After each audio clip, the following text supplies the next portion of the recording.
আমরা ভাঙছি এখানে দেখছো, ভাঙার কারণ হচ্ছে একটাই, এখানে দেখতে খারাপ লাগছিল, অতটা ভালো ছিল না, এর জন্য ভাঙছি আমরা। ভেঙে আবার নতুন করে মশলা দিয়ে টাইলের ডিজাইন করে দেব। আবার তোমরা বলতে পারো সাইডে টাইল লাগানো আছে, এখানেও টাইল লাগালে ভালো হয়, কিন্তু আমাদের এই ডিজাইনের টাইল এখন আপাতত নেই, এর জন্য আমরা মশলা দিয়ে টাইলের ডিজাইন করে দেব। মিস্ত্রিরা ভালো করে মশলা দিয়ে লেবেল করে নিয়ে এখন টাইলের ডিজাইন করছে। আগে এরকম ছিল, আর এখন আমাদের কাজ করার পরে কেমন হয়েছে দেখে জানাবে। সবাই দেখে বলবে আগে কেমন ছিল আর এখন কেমন হয়েছে। আগের থেকে মোটামুটি ভালো হয়েছে।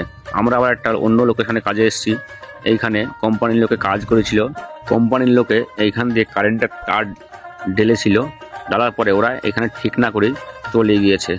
এখন এইগুলো আমরা ঠিক করছি।